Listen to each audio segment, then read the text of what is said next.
Once upon a time, in the magical village of North Pole, nestled high above the Arctic Circle, Santa Claus was busy preparing for his most important night of the year, Christmas Eve. The air was filled with the scent of gingerbread, and the sound of elves hammering away at toys echoed through the frosty air. Santa, with his round belly and rosy cheeks, was sitting in his cozy study, surrounded by stacks of letters from children all around the world. Each letter was a wish, a dream, a hope for the perfect Christmas morning. As he read through them, his heart swelled with warmth and determination. He knew that tonight, he had to make sure every child felt the magic of Christmas. But this year, something was different. As Santa sipped his hot cocoa, he noticed a peculiar letter at the bottom of the pile. It was written on plain paper, with no return address, and the handwriting was shaky, as if written by someone very young or very old. "Dear Santa," the letter began, "I know you're very busy, but I have a special wish this year. My grandma is all alone on Christmas, and I was hoping you could visit her. She doesn't have much, but I know she would love to see you. Thank you, and Merry Christmas. Love, Lily." Santa's eyes twinkled with compassion. He knew that Christmas was not just about gifts. It was about love, kindness, and bringing people together. He decided that he would make a special stop to visit Lily's grandma. As the clock struck midnight, Santa donned his red coat, pulled on his black boots, and donned his hat with a jolly "Ho! Ho!" The reindeer were ready, their breath visible in the chilly air, and the sleigh was packed with toys and gifts.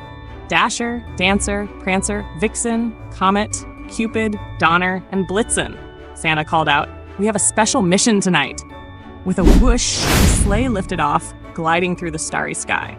The world below was a patchwork of twinkling lights, each one a home filled with families celebrating the holiday.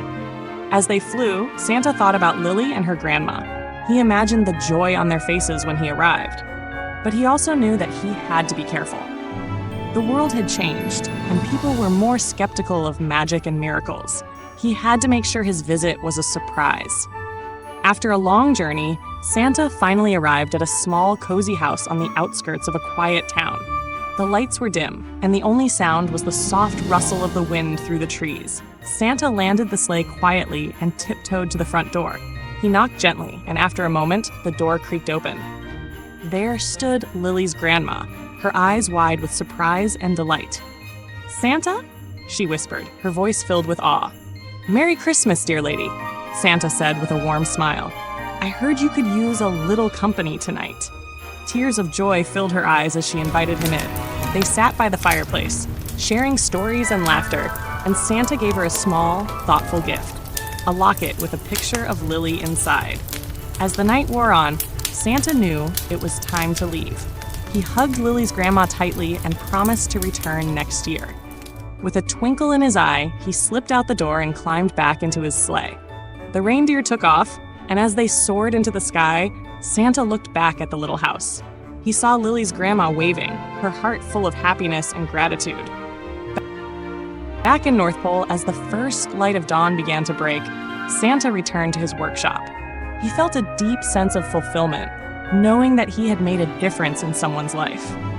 And so, the legend of Santa Claus continued, not just as a giver of gifts, but as a symbol of love and kindness, spreading joy to all, one special journey at a time. Ho, ho, ho! Merry Christmas!